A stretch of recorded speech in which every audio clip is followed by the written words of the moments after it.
Rồi,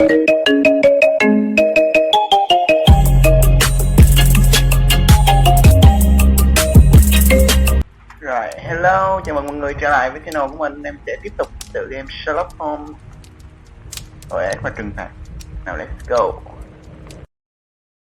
Rồi, hôm trước mình đã qua cái vụ án mới, vụ án thứ 5 là drama tại vườn Cùng. Cute.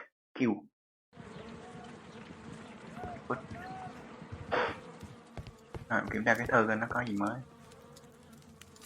Mỗi lần xong vụ án nào cũng có một cái thư. Rồi, một cái thư từ Lady Brackenstone. Rồi, tôi muốn viết cho bạn một cái bức thư. Rất khó tìm ra cái từ để miêu tả cái sự thán phục của tôi dành cho cái sự tử tế của ngài. Vào cái ngày kinh khủng đó, tôi tin rằng cuộc sống của tôi đã bị nguyền rủa.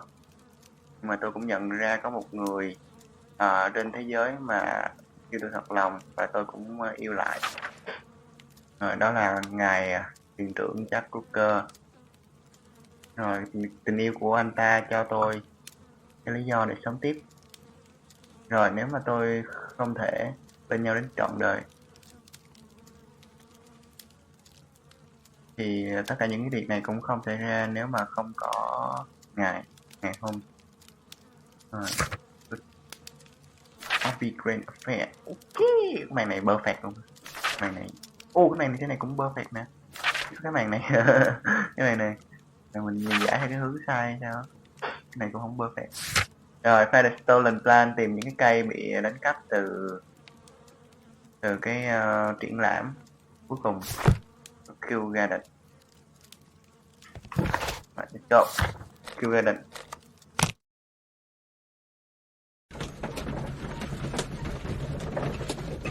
Cái tới đó mới có dữ kiện ha, còn không là không có gì.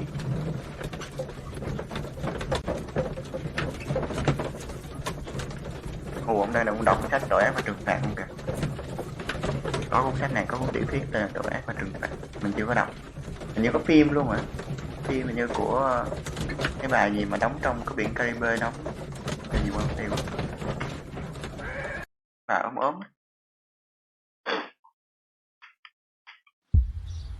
Wow. Well, Holmes, here we are at the Royal Botanic Gardens. There's no doubt that this place is beautiful. But are you really intent on investigating the theft of the plants? Yes, of course. Tự nhiên hôm nay em lại hứng thú điều tra một cái cây mà bị đánh cắp à. Don't touch anything else, is that clear? Just go and get a bucket of fertilizer. And without turning it over this time. Good day to you, gentlemen. How may I help you? If you are here for a visit, please do come back on Sunday. I am afraid that it cannot wait. My name is Sherlock Holmes, and this is my friend and colleague, Dr. Watson. We are investigating the theft of plants that took place here 5 days ago. A remarkable collection, I believe. So you're the one in charge, eh? A small favour for a friend. Now, to whom do I have the pleasure of speaking? I am Martin Hamish. I am the Deputy Director of Kew Gardens. And that fellow yonder is Albert. He works here. I am delighted to meet you. What can you tell us about the plants? They were rare and exceptional plants. We presented them at our last exhibition. We haven't removed the stand yet. It is still in the large glass house. We only learned of their disappearance the evening after the exhibition, and nobody saw anything. No doors were forced? No, but I would imagine that for a thief it would be fairly easy to gain entry, for there are no guards here. Well, if you don't mind, we will take a look. Now, you say that it is in the large glass house. Yes, the one just behind me. Just a second, since Albert has nothing else to do. Albert, show these gentlemen where the exhibition was held. How many people work here? Only myself, but occasionally 2 students, Albert, whom you have met, and Miss White. Rồi, bị mất cắp cái cây đó từ cái buổi triển lãm. This is the place where the stolen plants were exhibited. Thank you. Is there something the matter? Yes, there is. All right, the plants were valuable and rare, but it seems to me that the tragedy that took place here only 2 days ago has been entirely forgotten already. What tragedy are you referring to? My The director of Kew Gardens, Mr. Montague Dunn. He died here just 2 days ago. We're very sorry. We were not aware. The two of you were good friends? He was my father. Oh dear. Our condolences. We should not be troubling you. Please do excuse us for the intrusion. You say that he died here, in the large glass house? Holmes? Yes. Just here, near the door to the colonial collection. He suffered a heart attack. Just like that. So suddenly. It was terrible. Excuse me, gentlemen, but I cannot remain here. If you need me, I'll be in the reserve. That's the room next to the front of the large greenhouse. Of course, we understand. Vậy là có một vụ giết người chứ không phải đơn giản là một vụ cướp cây cỏ. Và cái ông em ở đâu vậy ta? Rồi cái ông giám đốc của cái này, director, giám đốc đúng không? Giám đốc của cái này là bố của ông, của cái thằng sinh viên thực tập chết ở đây vì lên cơn đau tim 2 ngày trước thôi. Mà còn cái ông deputy director là phó tổng giám đốc, phó giám đốc, thì giờ ông lại tiếp quản cái khu này ha. Thì chưa gì hết là mình đã nghiêng về có mờ ám từ sau cái ông deputy director rồi ha. Cái ông phó giám đốc á, mình nghi ngờ. Rồi cái cây bị mất thì theo miêu tả thì nó rất là đắt tiền. Đây có một số dụng cụ làm vườn.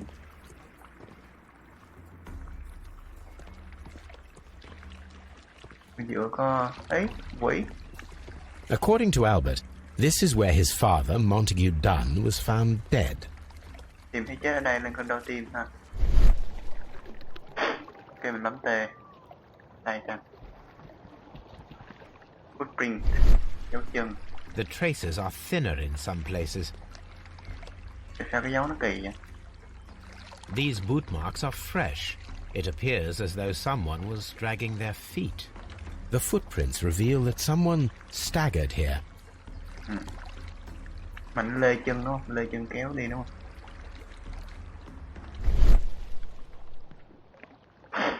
Rồi.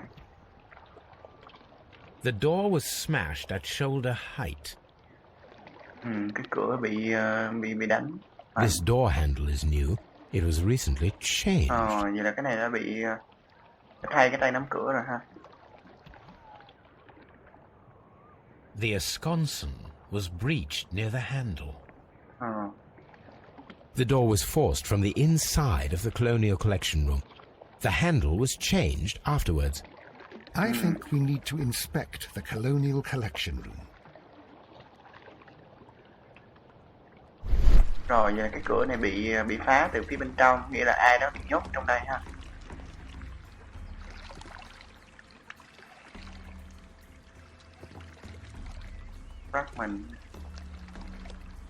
Fragments of a flower pot. It fell down here. Có một cái chậu bông bị ngã xuống đây. Soil. It should have come from a flower pot. Ngã từ đây The xuống. soil on the side of this flower shelf is the same as that on the ground.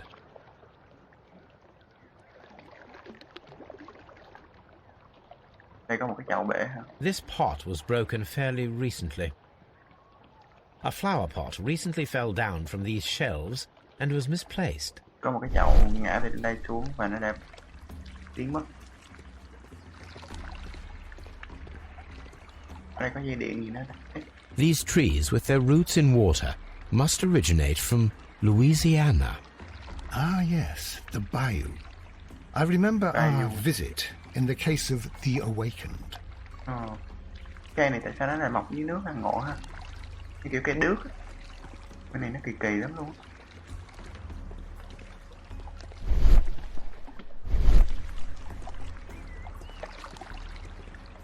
Bayou. Plan list. Here is a list of the stolen plants. Danh sách của những cái cây bị trộm hả? Do not touch. Không được đụng vào. The plants were here. All of them were stolen. Hồn mẹ, cướp hết luôn ở đây luôn hả? Cướp hết luôn chứ không phải là cướp. Do not touch. Chứ không phải là cướp một cái cây đắt tiền nào đó, mà cướp hết luôn. Phải, tụi này ăn tạp phải.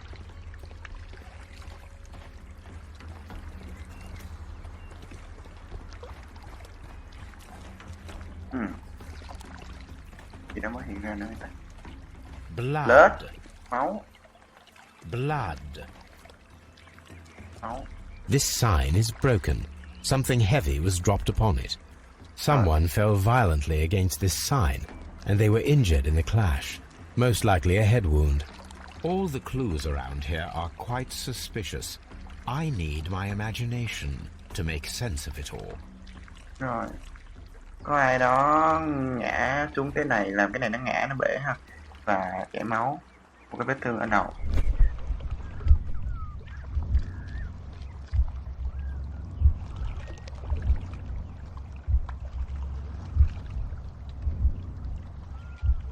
Ghê vậy.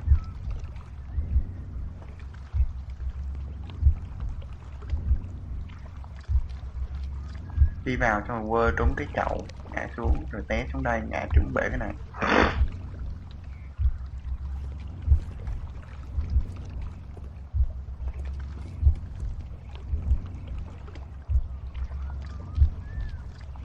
No, it wasn't like that.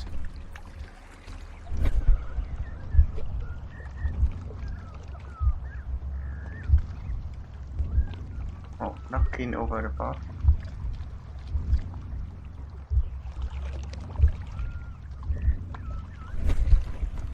Rồi sao đây? Cái đoạn này chơi sao?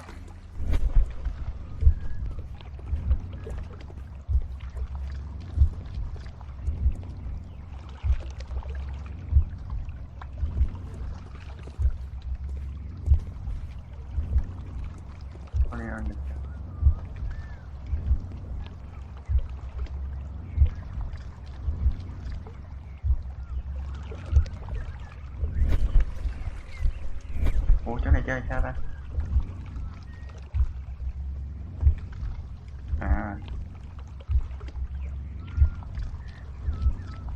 No, it wasn't like that. Thì sao không hiểu.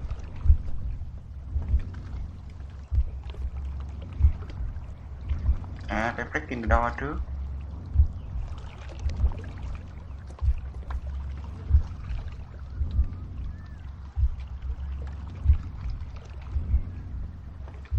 Mình không bấm được cái breaking the door ta. À đây đây, ngoài đây luôn. Một.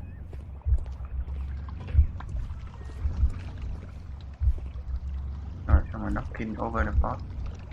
Falling on the fence.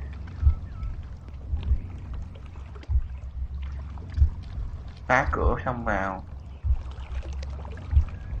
Quơ trúng cái này, lảo đảo, ngã xuống. This reconstruction reveals a disturbing fact. Montague Dunn damaged the door of the Colonial Collection Room. He was in a panic, or the door was locked.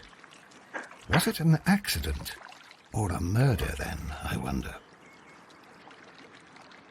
I think we need to inspect the Colonial Collection Room. Rồi, tiếp theo là kiểm tra cái Colonial Collection.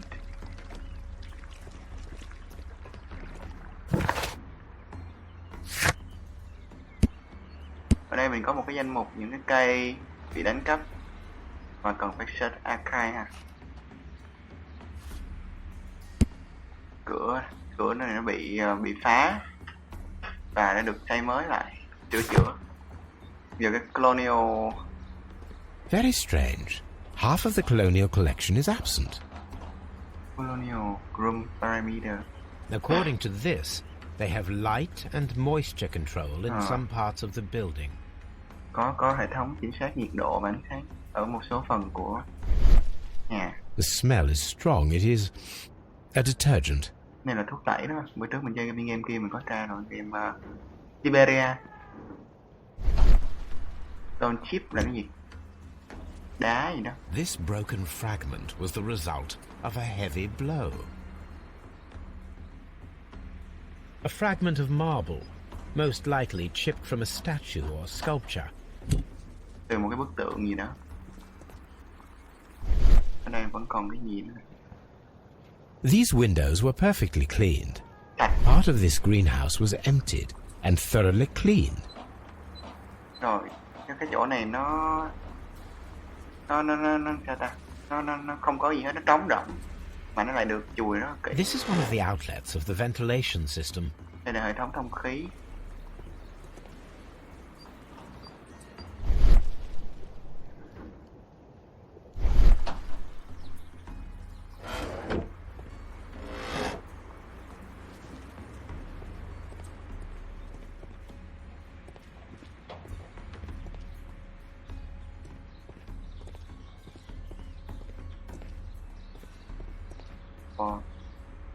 British.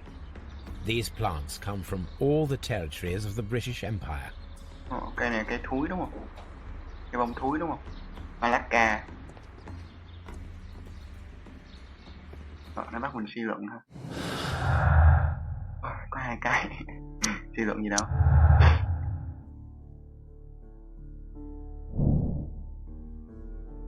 Montague là ông giám đốc đúng không?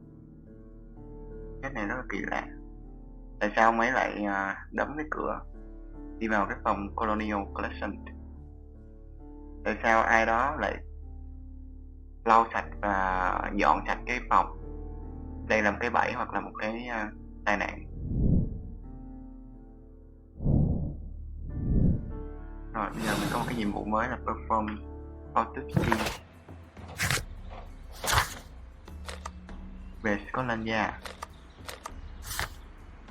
Autopsy on Montague. Phải autopsy cho mình đáng là điều tra lại về cái chết của ông đó đúng không? Thì phải về sở cảnh sát kiếm thông tin. Autopsy.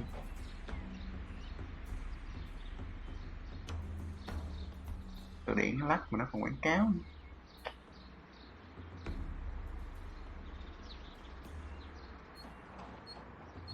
Khám nghiệm tử thi.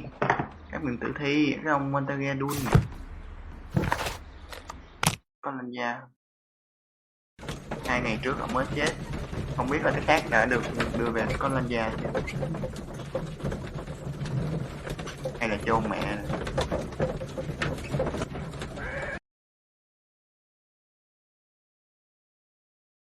I asked Inspector Lestrade to take Montague Dunn's body to Scotland Yard. It's ready for autopsy then. Autopsy là khám nghiệm tử thi hả? Autopsy. Phòng tử thi nó nằm ở bên đây.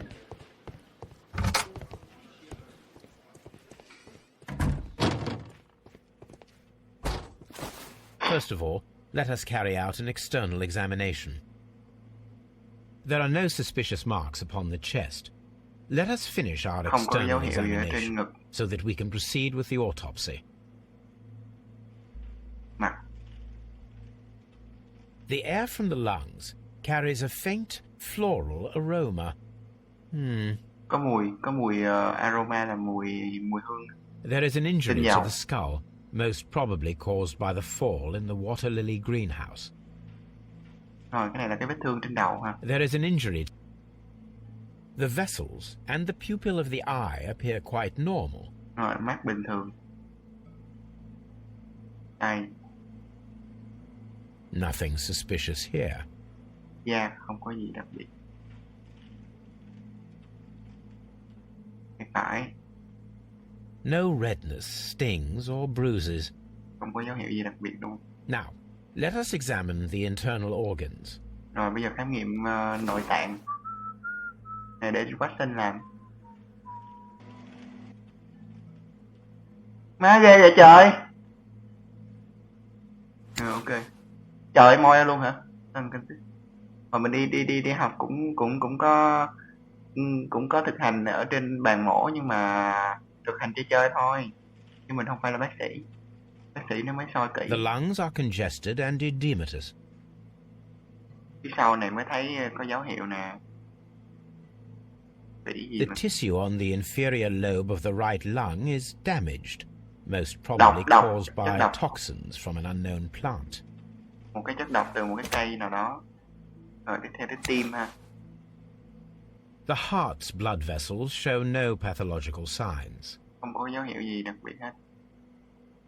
Van tim, mạch máu. The heart tissue shows no visible pathological signs. Mô tim cũng không có gì đặc biệt hết. Gan ha. Liver. The liver is enlarged. It would seem that he was suffering from an alcohol addiction. Cái gan nó to lên, chứng tỏ là ông này nghiện rượu. Liver tissue. Nhiều consistency. The liver tissue is brown. There are no visible pathological Không có dấu hiệu signs. gì đặc biệt hết. Rồi tiếp theo là bao tử. The stomach tissues show no visible Không có dấu hiệu gì pathological trên bao tử hết. signs. Dạ chỉ có cái ngay chỗ bị ngay chỗ cái There is a small amount of content. It appears that he breakfasted lightly, only a short while before his death. ông ăn sáng rất là ít trước khi cái chết ha. Thì cái bao tử nó vẫn nhỏ. My suspicions have been substantiated. Montague Dunn, the director of Kew Gardens, died from poisoning, plant ngộ độc. poisoning to be more exact. Cái ngộ độc I từ mean- cái cây Yes, dược liệu. it is murder. We should inform Lestrade. Yes, but do remember, Watson, that I discovered the murder. The challenge is mine. The challenge, Holmes. We need to locate that deadly plant. Such a perfect murder appeals to me. Murder of any kind appeals to you. Is that all we need to do? No, we also have the people working at Kew Gardens. Martin Hamish and the son of the victim, Albert Dunn. And also Miss White, of whom we spoke with Mr. Hamish. Should we bring them all here for interrogation? No, a few innocuous questions at Kew will suffice, as well as a discreet delve into their personal affairs. Yes, Watson, it is time now to open the doors. Even those in the staff building. I suppose that is necessary.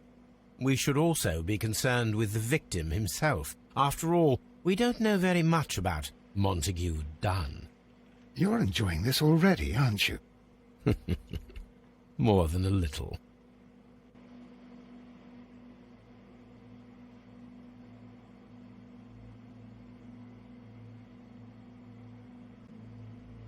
Rồi, ok, tiếp tục ha. Hồi nãy ngoài kia có cái tiếng bon bon gì á. Dừng game một chút. Ok, bây giờ mình coi lại cái nhiệm vụ á. Như vậy, tìm hiểu cái cây nào dùng để giết ông Montague Dunn. Rồi, điều tra cái vườn Kew. Những cái người làm việc ở vườn Kew. Và thu thập thông tin về Montague Dunn. Rồi tìm hiểu có ai giết ông Montague Dunn. Bây giờ cái nhiệm vụ quan trọng tối cao nó lại nằm ở dưới ha. Tại vì tìm cái cây đâu đâu quan trọng bằng tìm ra kẻ thủ ác đâu. Search archive. Để bạn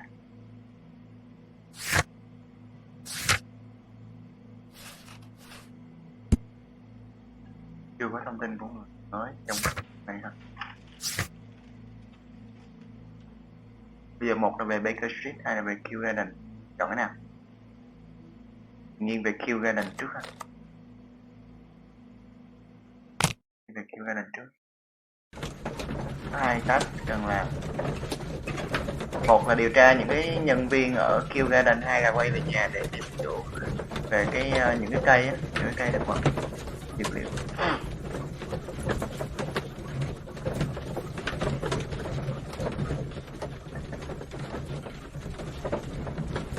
Sao giờ nó load lâu vậy? Good. Rồi. Đấy, screenshot ra. Rồi, xong ha. Nhà đá quá vậy. Ông này là ông Martin, này là ông phó giám đốc. Mình nghiêng về khả năng cao là ông này là ông giết người hơn ha. Rồi, cái phòng trống. Mr. Hamish, can you explain to us what happened to the colonial collection? It seems somewhat depleted. But, most likely maintenance work, tidying up. You're not sure, then? But you're the deputy director. Well, I am busy. I cannot be everywhere at once. Ông này nhìn mặt cũng gian. Albert told us about the tragic death of Mr. Dunn, the late director of Kew Gardens. Tragic indeed. His heart attack was quite unexpected. Ông cũng nói là cái chết của ông kia là do tụy tim, đau tim. As deputy director, how was your relationship with Montague Dunn? To be honest with you, Mr. Holmes, it could have been better. You see, every Tuesday he would carry out his inspection of the gardens, but it was solely to make an impression, great pretense that he cared at all. He would give out absurd orders, ignoring anyone else's opinion. He would then disappear for the rest of the week. He was what some might call a man of action. I'd say rather he was overzealous and chaotic. So after all, it was no wonder, perhaps, that he ended up like that, if you take into consideration his kind of lifestyle. Ông này không ưa gì cái ông kia hả? You mentioned that Mr. Dunn led a particular lifestyle. Well, it's no secret that he enjoyed, celebrating, shall we say? He was a member of the London Smart Set. He was famous for it. That and... And... He had an eye for the ladies, to put it mildly, Mr. Holmes. Ông bị dê sòm. Ông Montague, ông dê sòm. Tell me, Mr. Hamish, do you grow the more deadly variety of plant here? You mean insectivorous? Yes, but nothing larger than that. Vẫn có cái cây độc ở đây ha. Xem thấy ông hết rồi. Topic. Kính rẻ tiền. Dơ đúng không? Áo dơ, vạt áo dơ. Đất nè. Đây. Đây của người làm vườn.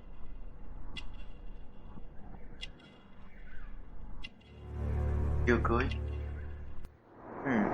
Vậy là có liên quan tới gái rồi. Thank you, Mr. Hamish. We shall continue our investigation. Vậy có liên quan tới gái rồi. Còn cái bà kia đâu ta? Còn cái người thực tập ở đây nữa biết quay gì đó. Giờ phải đi đâu? Rồi phải đi tìm những cái thành viên của Kew Garden. Kew Garden. Không biết là ở đâu. Can I help you, gentlemen? Ủa, nó đứng đâu vậy? Đây hả?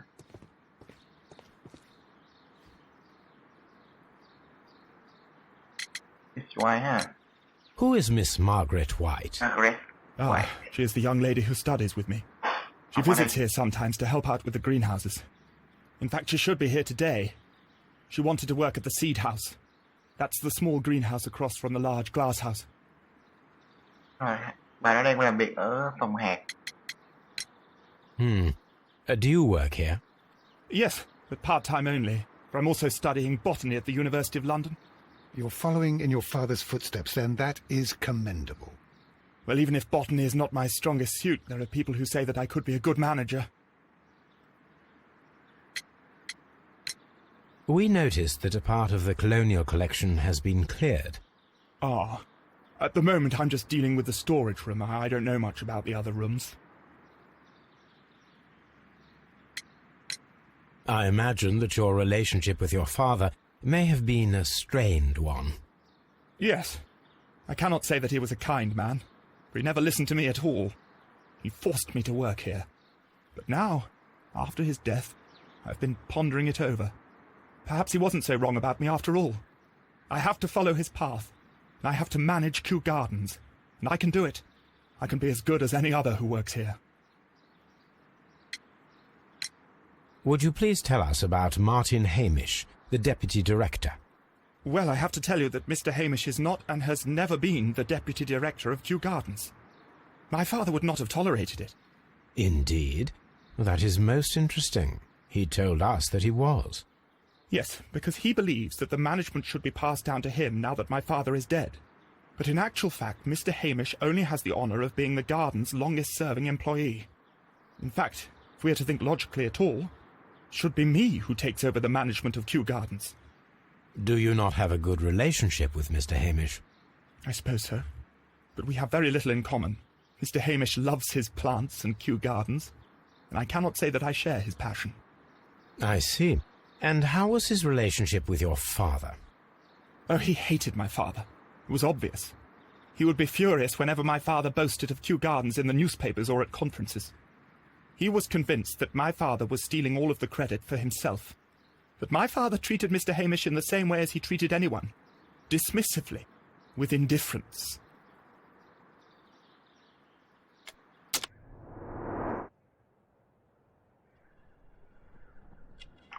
Rồi, khám nghiệm ân này thử ha. Mắt đỏ. Attention by grief.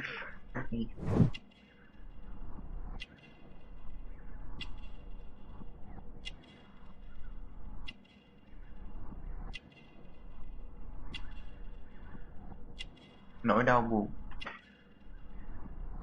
Mắt đỏ vậy do khóc luôn. Rồi, cạo văn. Mày rau nhẵn nhụi. Áo quần bảnh bao.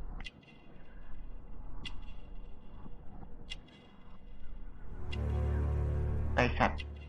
Vậy là nó đâu có đụng vào cây cối gì đâu. Nó xạo không mà. Thank you, young man. We shall see you again soon. Rồi anh bớt đên ha. Theo cái cuộc nói chuyện vừa rồi thì cái hướng suy luận của mình nó lại nghiêng một cái hướng khác. Là cái thằng này nó cũng không ưa gì bố nó. Mà bố nó cũng không phải là người tốt. Mê gái ha. Và thằng này nó cũng không ưa cái ông Hamish và cái ông phó giám đốc ở đây. Và nó cũng nói là ở đây không có ai, không có chức phó giám đốc. Mà đó là do ông Hamish ông tưởng vậy thôi. Thực ra ổng là người làm việc lâu năm nhất ở đây. Còn ông bố nó cũng không có công nhận ổng là phó giám đốc. Nên cái ông Hamish đó ông tưởng là khi mà ông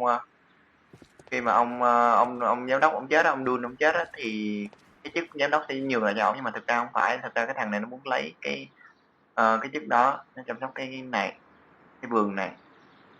Và cái vườn này cũng không phải là do nó chọn lựa là làm việc ở đây nữa, mà do bố nó ép. Nên nó đang đi học ở cái trường thực vật. Thành ra bây giờ nó cũng nói là nó không có yêu thích cái cây cối như là cái ông phó giám đốc. Mình hiện tại là mình đang hơi nghiêng về hướng là thằng con này mới là thằng giết người, hoặc là cái bà White. Rồi mình coi cái phòng hạt nó nằm ở đâu nha. Tiếng gì nữa vậy ta?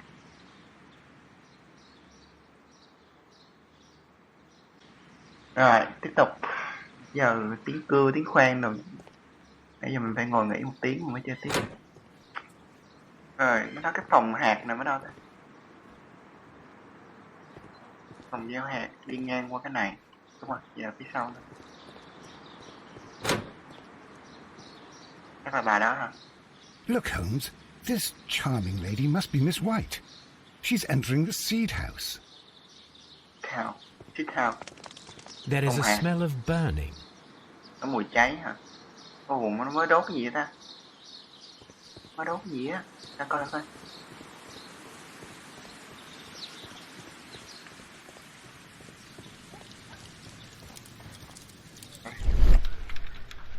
Fireplace. Broken pot. Nồi hả?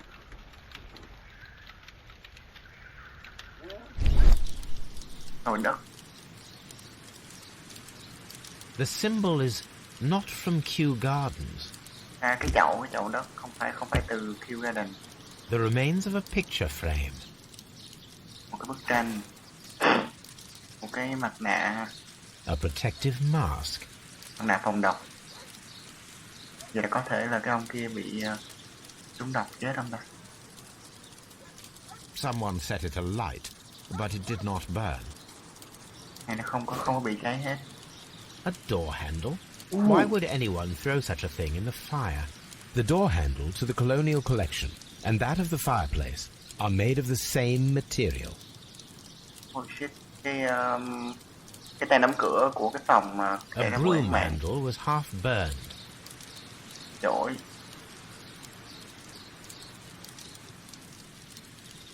The plants were set alight fairly recently.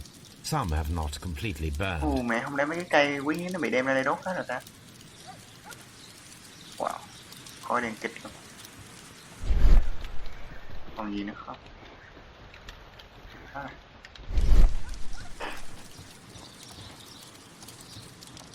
Cái phòng hẹp ở đâu ta? Bên đây đúng không? App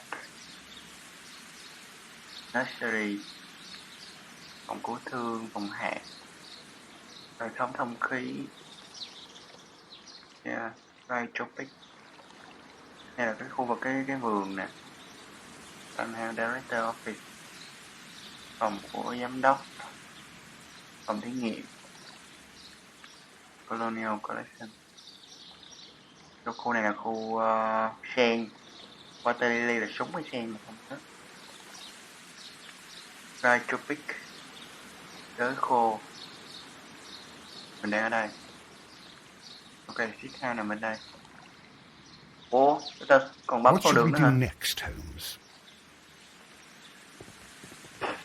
Còn bấm vào đường nữa hả? Nursery. Colonial Collection. Water Lily Greenhouse. Farmhouse. Director's Office, Cloakroom and Laboratory. Seed House. Ventilation System. Dry Tropics. Không đọc vậy thôi hả? A map of Kew Gardens. Không có tương tác được gì thêm. À, cái hệ thống khí ở trong đó nó được làm ở đây hả? Không khí. Open.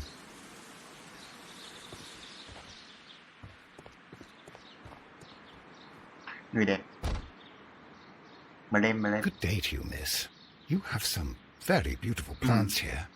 Why, thank you, sir. And good day to you too. But... Oh, I do beg your pardon. My name is Dr. John Watson. This is my good friend, Mr. Sherlock Holmes. I am honoured to make your acquaintance, gentlemen. My name is Margaret White. Excuse me, but are you Sherlock Holmes, the great detective? Yes, I am he. What a pleasure to see you here at Kew Gardens. Are you working on a case? Vụ trộm cây ha. Yes, a theft of plants that took place here a few days ago after their most recent exhibition. Oh yes, of course. I quite forgot about that. Oh, it's quite understandable that you might forget about the theft of the plants, miss, after the tragedy that took place here. Yes. The director was a truly good man. It is such a terrible misfortune. What? Would you happen to know why part of the colonial collection was cleared? No, I have never been there. Tối nhà. Do you work here? Part-time only. I am a biology student at the London University.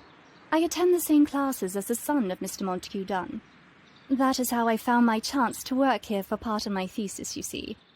It is a great honour. How well did you know Mr. Montague Dunn? He was a master, a great leader. I saw him almost as a spiritual father. He had an exceptional nature? Oh yes, indeed. He was always so active and so optimistic and very nice to me, although he could behave harshly towards his son. Why so? He loved his son dearly and wanted the very best for him. It made him extremely demanding. Albert, who is naturally shy, suffered because of it. Most of the doors in Kew Gardens are locked. Do you have a key to this room? Oh, yes. Albert gave me a set of duplicate keys. He agreed I might carry out my studies without disturbing him. It is only temporary. Phải, nhỏ này có chìa khóa hết tất cả mọi phòng luôn. Mà này dữ ghê luôn á. Ghê luôn. Perfume là nước hoa đắt tiền. Có thể là được tặng từ ông bố, từ ông nạn nhân.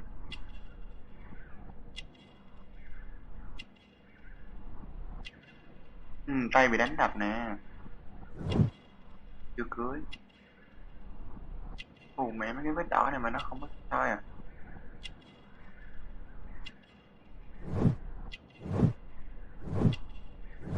bệnh pellagra là cái bệnh thiếu pellagra là cái bệnh thiếu vitamin.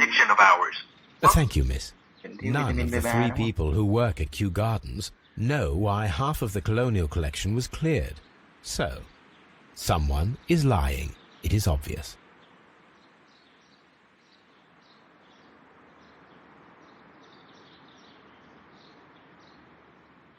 Đúng rồi, bệnh pellagra là cái bệnh thiếu vitamin B3.